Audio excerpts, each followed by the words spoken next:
Hello, welcome to Legal Action. My name is David Siegel. Thanks for joining us today. Today we're going to be talking about Chapter 7 and Chapter 13 bankruptcy, which is the two forms of relief that the federal government provides to individuals and couples.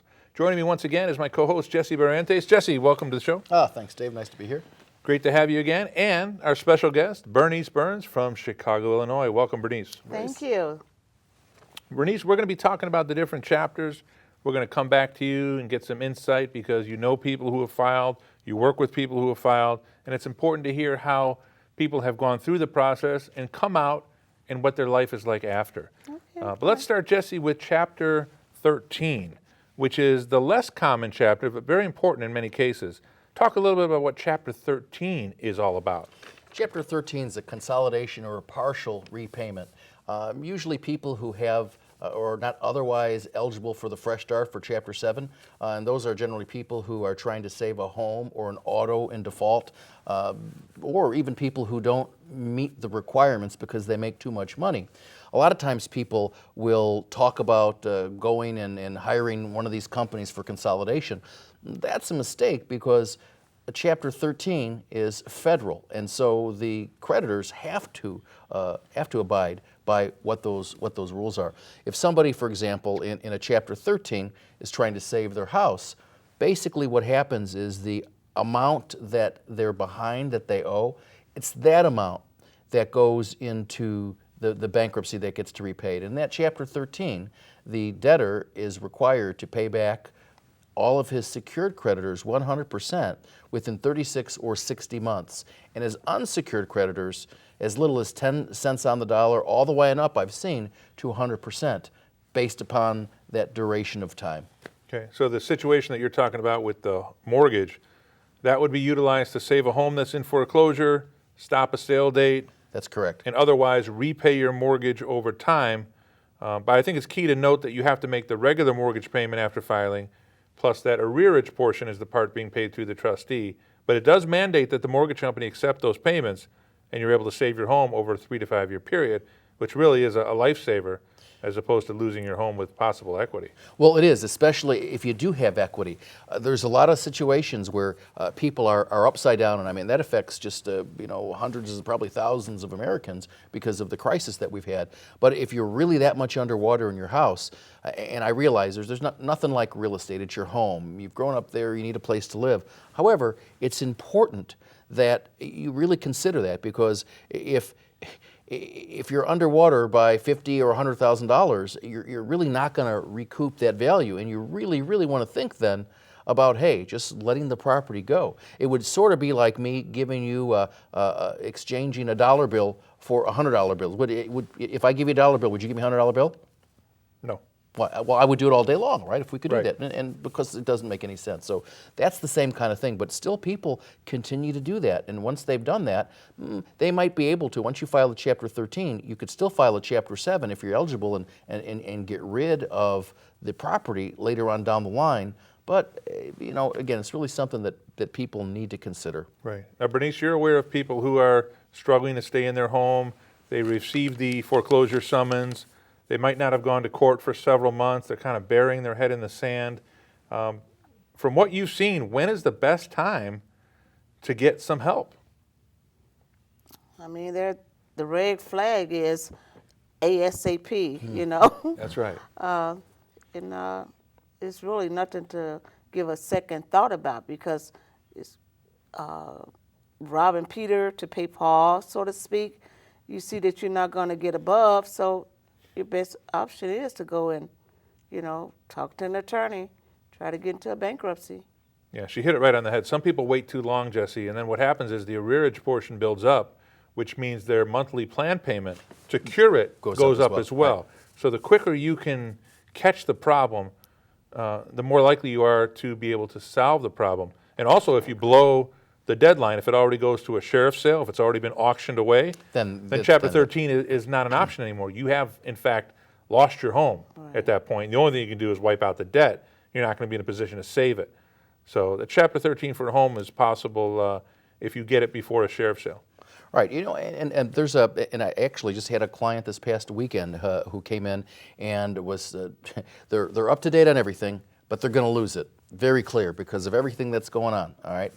And they called the lender to try to get some relief.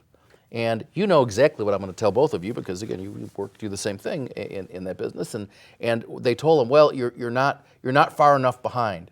And I can't, for the life of me, figure this out. I get that there's room for abuse, but don't we want to try to save this before I get into trouble? Basically, what you're telling me is don't pay me for the next 3 months, and then maybe you'll qualify. It sounds crazy to me. Well, it's like a landlord. If they have a tenant that's making the monthly payment on time each month, and then they get the phone call from the tenant saying, can you drop my rent 100? I'm really struggling. I'm not making as much. The landlord's going to probably say no because you've always made the payment. So there has to be a breach. There has to be a default. There has to be some honesty involved where a lender or a landlord will finally say, okay, I see there's a problem here. Let's see if we can work it out. Or they might not want to work it out. They might want to get the property back and get someone else in there who can pay the rent or sell the property in a lender situation. Let it go. Dave, we were talking about Chapter 13. So a couple questions that how much does a Chapter 13 cost? What's the procedure to get it going? Well, the actual filing fee with the federal government as of this taping is $310 for a Chapter 13. That's money that goes right to the clerk of the U.S. Bankruptcy Court.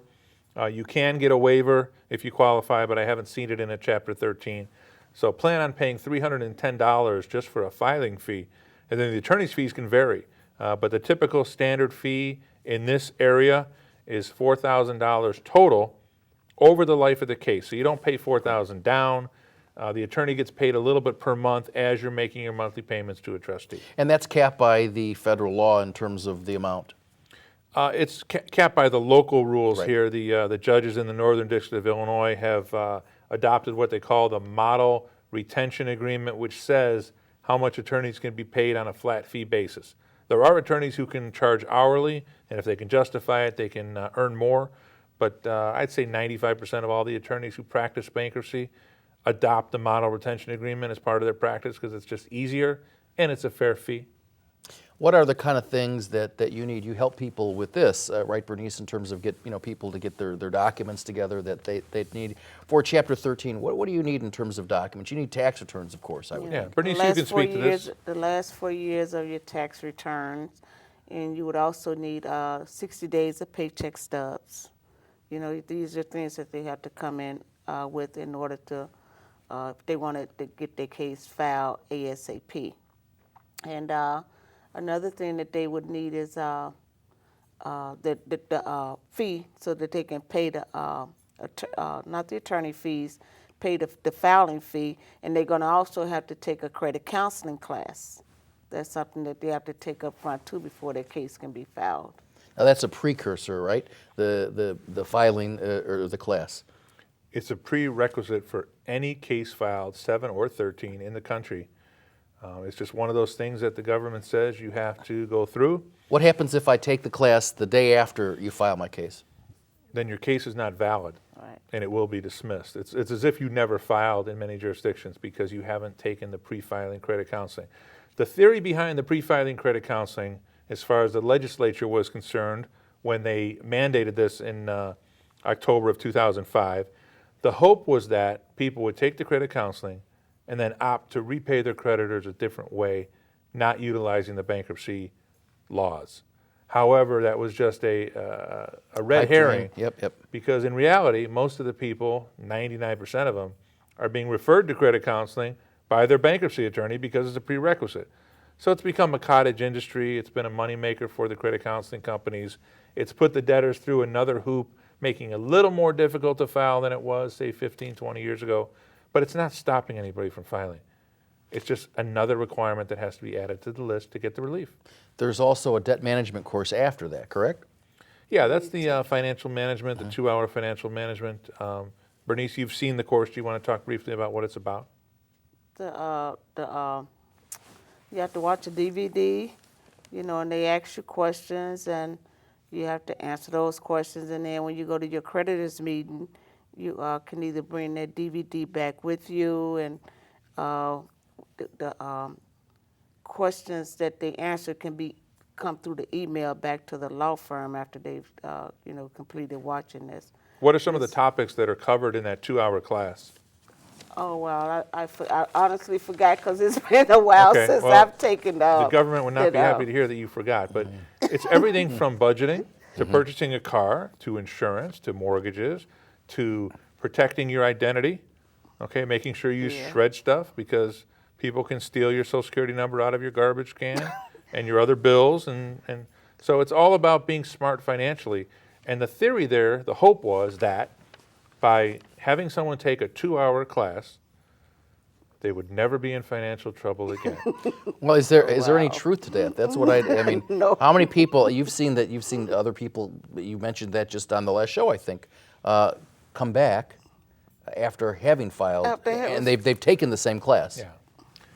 And taking that, you taking that class, you went through the financial, watching the movie and answering questions, and I mean, it's a long, boring process. Things don't, and then you go out and do this again. I'm like, it was irrelevant to watch this. I mean, how many people are gonna abide by those rules? Come on, Jesse. I mean, that's just something you telling the federal government. Yeah, I'm gonna do this because right now I'm anxious to get out of this situation that I'm in. You understand what I'm saying? But I mean, it's For some people, it's Have to do it. beneficial, but for most people, Jesse, it's just another exercise that they have to complete. And another cost, right? Another cost, not a tremendous cost, but it's a time cost.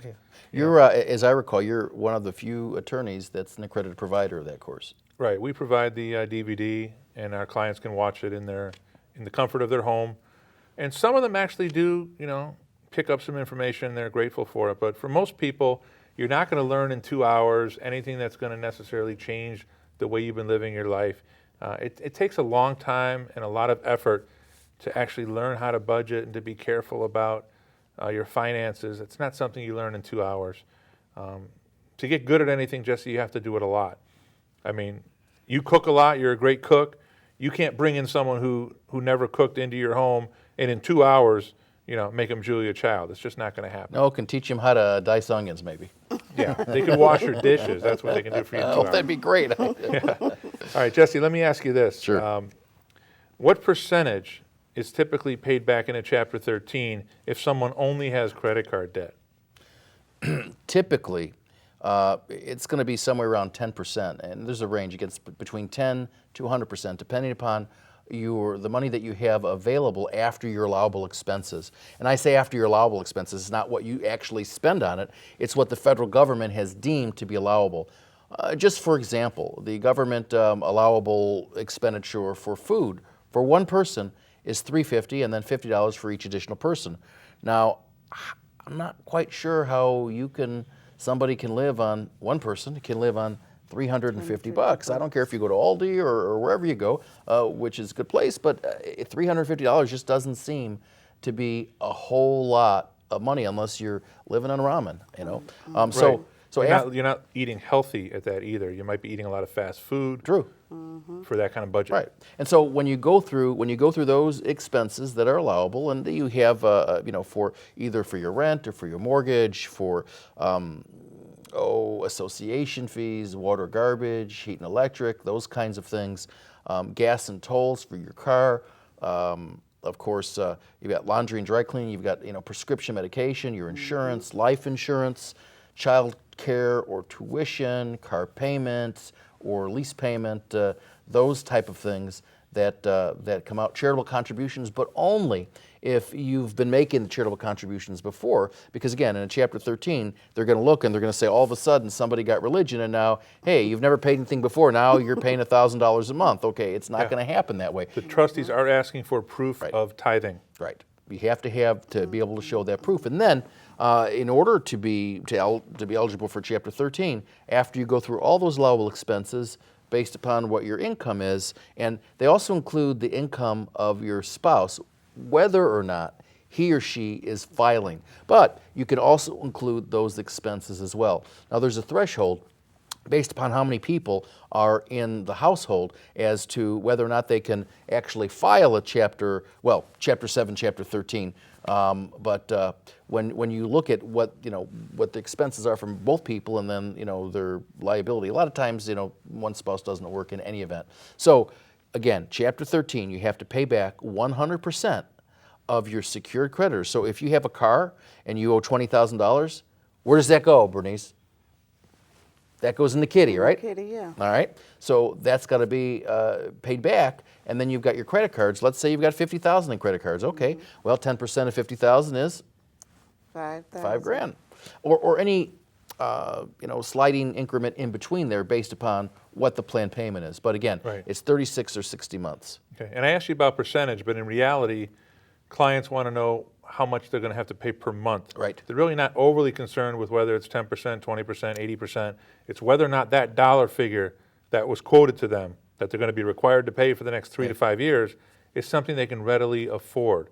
Now, Bernice, you've seen all kinds of different plan payments, but what are some of the plan payments that you've seen that are really quite beneficial to people who are in debt?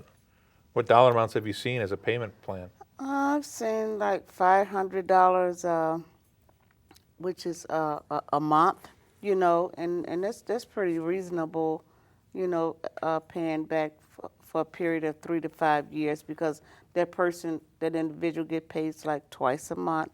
I mean, twice out of a month. And if you think about it, I mean, it's a great help, because it's not $500 every pay period, opposed to that could be that could be a big thing, whereas you can't afford that, And the 500 might include the person's car in there. Right. If they don't have a car, you've seen plan payments as low as $100 a month. $100, that's true. Just for the unsecured. And that holds off the creditors. It stops the collections. Exactly, You don't have to go to court on a credit card debt Exactly. for $100 a month. I know an individual just came to the law firm, and he was so pleased because his car payment was like $548 just alone for his car payment. Now his plan payment, he just got into Chapter 13. He was so thrilled, so excited that his car payment and his payment plan for the bankruptcy Chapter 13 was less than $548. I mean, come on, that was your car note. Now you got your credit cards included in those hospital bills, those payday loans, and he couldn't believe it.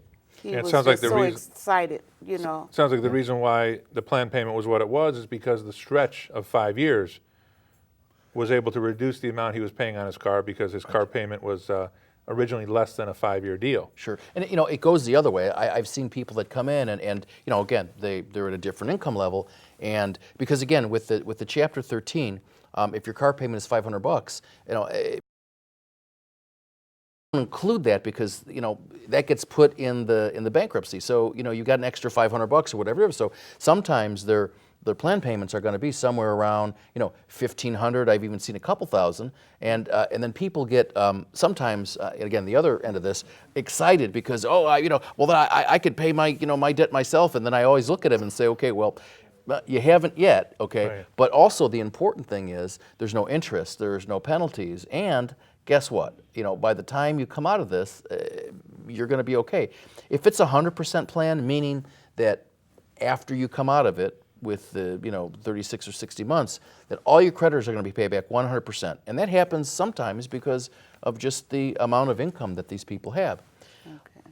Because Chapter 13 is slim living. However, if it's going to be a 100% plan, sometimes the trustee will allow you to pay a smaller amount for a greater duration so that you have a little bit of a buffer. Now, I can tell you that if it's not a 100% plan, the trustee is going to make you do couple things. One of the things I've seen a lot is if you have a voluntary contribution to your retirement, the trustee is going to say, nope, you're not going to pay that. That's going to be suspended until the duration of the plan. Yeah, you also might lose your tax refund if you're not paying back 100%. Exactly. That gets paid into the plan too as a supplemental payment. So that means that they're going to have to pay that after the bankruptcy is over with. Is that what you're saying? They're going to have to pay that after their bankruptcy is over with 3 to 5 years. They're going to still have to have a payment plan to pay those creditors. Oh no, everything will be done. Okay. No, it's just that instead of having that slim living, if it's a 100% plan, you know what? They'll let you make it. Instead of having to pay 3 years, okay, they'll let you pay 5 years, so that you have a little bit more money in your pocket, because again, it's pretty slim in terms of, you have those allowable expenses, and that's what they're going to keep you to. Okay. Now, you mentioned the Chapter 13 amount is based on your income minus your expenses and, of Right. course, repaying your debt. What if circumstances change a year or two into your plan where all of a sudden you're making less per month or your expenses go up in terms of rent? Can you come back into court? Is there any kind of modification that's possible under the law? Sure, you can go in to modify your plan based upon those changes, and even sometimes you might even be able to go in order to convert it into a Chapter 7. Maybe you could speak a little bit about that. Okay, well, a conversion would be you're changing from Chapter 13 to Chapter 7. If you have a vehicle that you were saving in a 13 and all of a sudden you don't want to keep the vehicle, maybe it becomes in disrepair, it's not worth it, you can sometimes convert to a Chapter 7 if you haven't done a Chapter 7 within 8 years, and if you don't have the income anymore to repay your debt, you could opt for the Chapter 7 relief, which is the fresh start. Right. So that's a good way to go. So what happens, like, okay, if they convert to a Chapter 7 out of 13, is certain debts in that 13 that's not going to get discharged in the Chapter 7, such as parking tickets, correct? That's true. Parking tickets, recent taxes, child support, exactly. maintenance. Yeah, but child support is never dischargeable. Death and taxes, right? Okay. Right. Well, taxes, if they're old enough, we can discharge. Well, hey, what about that? A lot of people have those questions. So what do you have to, and obviously that's different. A Chapter 7 versus a Chapter 13 is different. So are you saying that if you qualify and you're doing Chapter 13, you're only going to have to pay a portion of those taxes just to treat it like unsecured?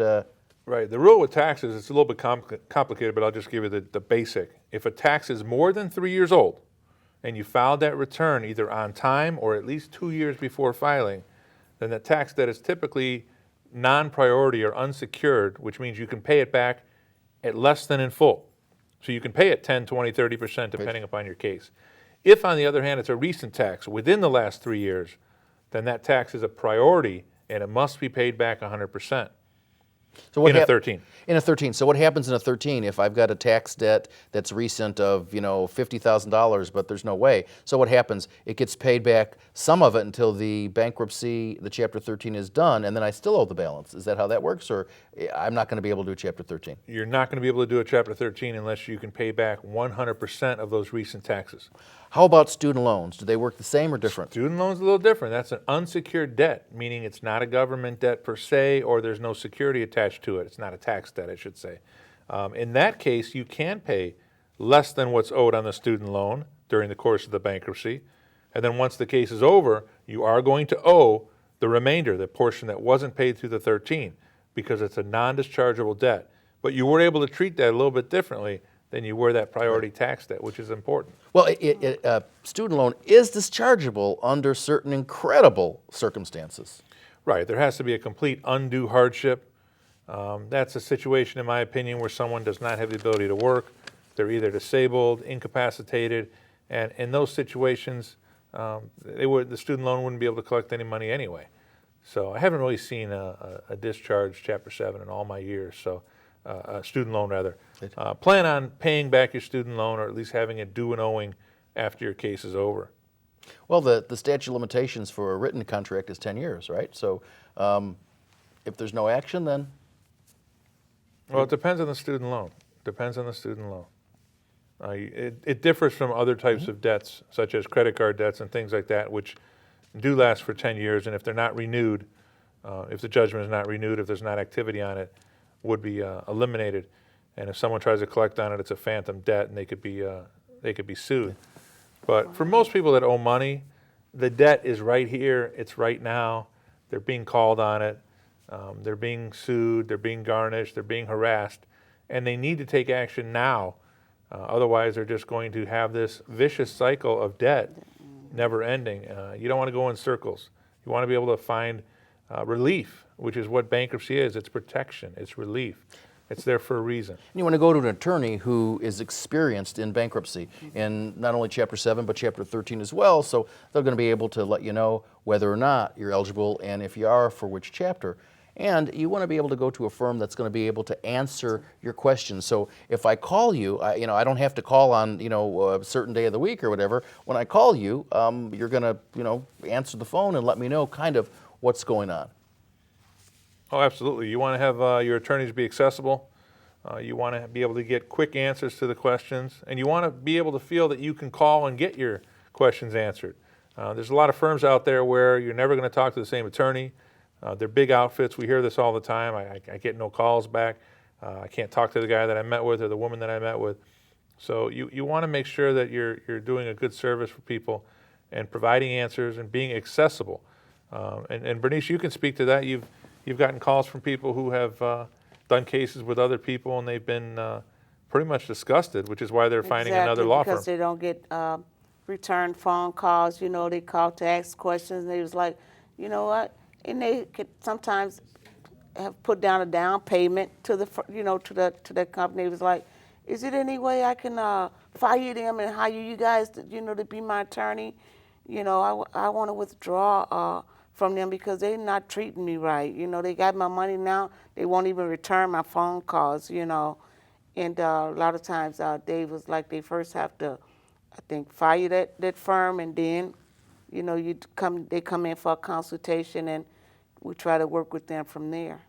Yeah, I can't speak to anybody if they're already represented, Right, but if they actually terminate that other attorney, and they do that on their own without any coercion or anything, then I'm free to pick up from there. But I want to make sure that they're no longer represented, because that would be an ethical violation to deal with them at that point. But it's nice to have a personal touch, to be able to talk to the same person, at least that's going to be taking care of your case, of your file. Exactly, because a lot of times people get comfortable with the attorney that they met face to face, and by me explaining to a lot of our clients when they call in, I let them know that we have several attorneys here, and they all basically work on the same thing, so they can they all can answer questions. You understand what I'm saying? It's not like, oh, this one don't know anything about my case, or that one doesn't know anything about my case. I let them know that all the attorneys there are pretty much working on the same, the same thing, and they know just about everything when it comes to bankruptcy, Sure. And I got a question for you as well. Does bankruptcy, will it stop you from any way getting a job? A lot of people call and they ask questions like, I got a job interview, or do you think this is going to come up? Sure. That's a very good question. Truth be told is that, people aren't going to know if you're doing a bankruptcy. There is an exception. A lot of times the credit card company, there are people that ask, well, I have this credit card that, doesn't have any balance on it. Can I continue to use it? Well, a lot of times the credit card companies are plugged in, and so they know when you file a bankruptcy, and so they'll just cancel your account. But when you're going for an employer or a job interview, anything like that, they're not, unless you tell them, they're not going to know. I guess there is one other exception, that if you do get the job and you're doing a Chapter 13 and it's coming out of your, it's coming out of payroll, Right. It's a garnishment, that way they'll know, but you already Human have the resource, job. right. Exactly. So, that's not really going to be relevant unless you tell on yourself, and I don't think that's really a question they should be asking you. Exception, though, I think if you're getting a financial job or a bank job, it might become relevant. Yeah, I think you're relatively safe with applying for a job. And it's also for consumers out there who are watching, do their homework. Do your homework. Look on the reviews online. Look at some of the information that's published. Try and find out if that person has helped someone that you know and is reputable. So that's basically how we want to do it. Bernice, thanks very much for joining us. You've been thanks for a having me wonderful here. guest. Thank you. Jesse, good to see you as well. Dave, you as well. I'm Dave Siegel. We'll see you next time on Legal Action. Take care. Good.